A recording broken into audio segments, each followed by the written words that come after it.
As you all know by now, the ending I posted in part 3 is bullshit. So let me fill you in on what really happened. When I heard the knock on the door, I didn't know what to do. I looked around for any furniture that wasn't bolted down so that I could block the entranceway to the door.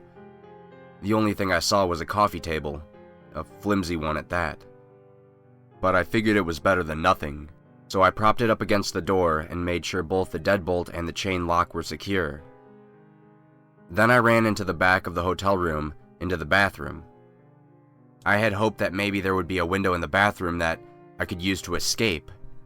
Of course, I had no such luck, and I thought of anywhere else I could go, a wall, a window, something I could use or break through to escape. Just as I realized and accepted that the only way out besides the front door in the entire hotel room was the front window, I heard it shatter and crash to the ground. As I stepped out of the bathroom, I saw the linen curtains get wrenched back. Behind them, silhouetted against the fluorescent lighting from the hallway, was my ex-girlfriend, holding something with black and yellow markings in her hand. She ran towards me, and I tried to get away from her. I was just about to escape back into the bathroom when it clicked what she was holding. And the taser clicked right after that, releasing its probes into my entire body. I felt them enter my back and felt its effects throughout.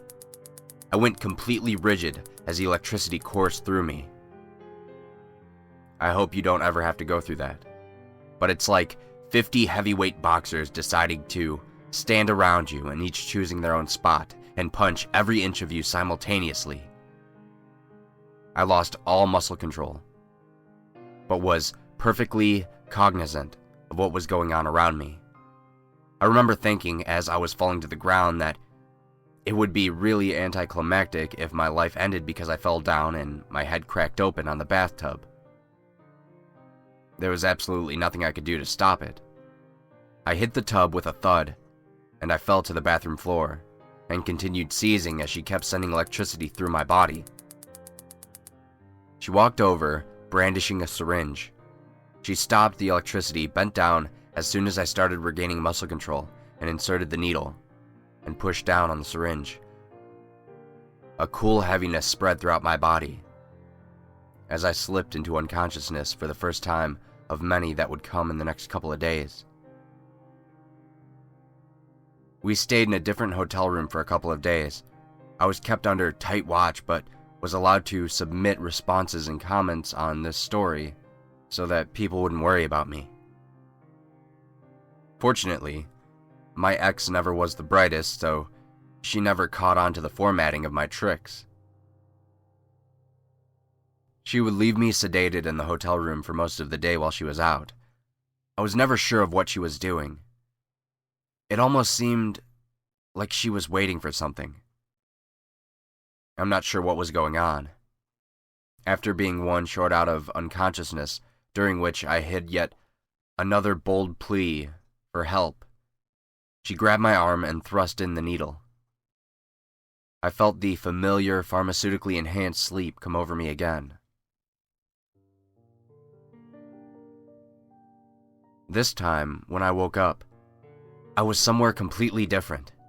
I was very groggy and I could tell very drugged. I'm trying my best to remember everything I can.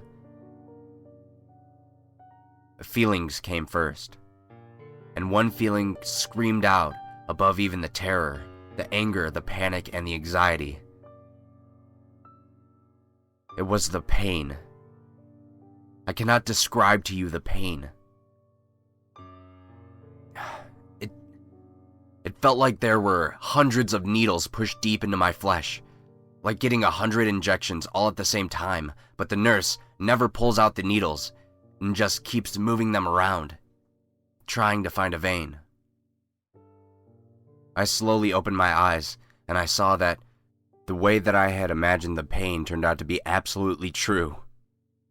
Needles everywhere, covering my body. I appeared to be bound and had various cuts across my torso. Sweat intermingled with the blood, the mixture stinging every open wound. I opened my eyes a little bit more, and I saw a figure coming towards me. My vision blurry. I tried to make out the face, but I couldn't before the strain from lifting my head was just too much. I nodded back down and looked at the pictures pinned to me. I had expected them to be of my girlfriend, but they were of someone far more beautiful than I could have imagined. I felt a calming presence and looked back up. It was the same woman in the pictures. I remember thinking that she looked like an angel, her blonde hair illuminated like a halo by the single light that was on. It was then that I realized where I was. It was the exact warehouse in the industrial park where I had watched the blood magic ceremony. I don't know why that realization came as such a shock to me, but it did. And then I began to become frantic, trying to communicate to my angel that she needed to be careful. My mouth didn't cooperate with my thoughts, and my panic grew stronger as I saw a dark figure approaching from behind the beautiful girl. She said something to me that I couldn't really understand. Suddenly, my angel was shoved into me. The pain of collision was overwhelming. While I'd been unable to produce intelligible words to this point, a scream escaped my lips as the pins were forced even deeper into my flesh. I felt fresh, warm blood, her blood, drip from her abdomen onto me. She had been holding a knife that must have accidentally cut her when she had fallen. Miraculously, neither she nor I had been severely injured, and she managed to get up. The rest of the details are really fuzzy because the pain was so overwhelming, but I do remember brief bursts of motion. The two of them lying on the ground, my angel pinning my ex to the ground. The beautiful girl looked at me as if receiving strength from me. My ex screamed at her. In the next moment, it seemed somehow they were both standing, and my angel thrust the knife into my ex's chest. With that motion and a unified scream from the two, they both collapsed to the floor, my savior on top of my ex. They both had stopped moving, and I tried to yell, but only produced feeble noises. I was terrified what would happen to me and to the girl who had tried to rescue me, but then I noticed that my ex wasn't breathing, and the other girl was. It was at that moment that I knew I was going to be all right.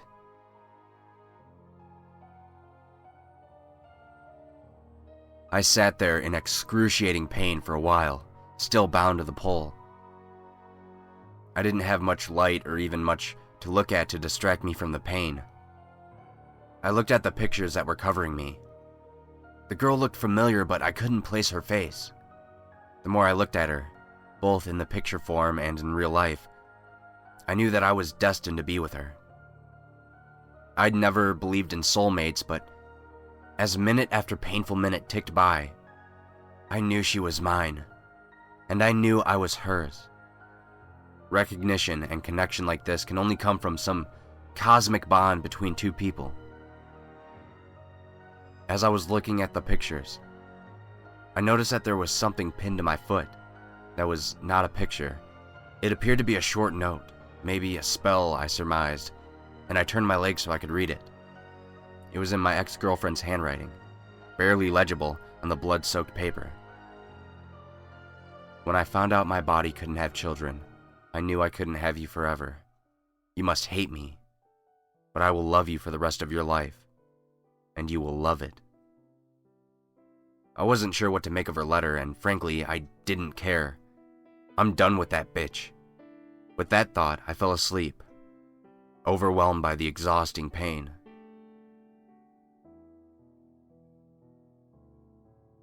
When I woke up, I was somewhere I didn't recognize, but all the needles had been extracted, my wounds bandaged and nursed.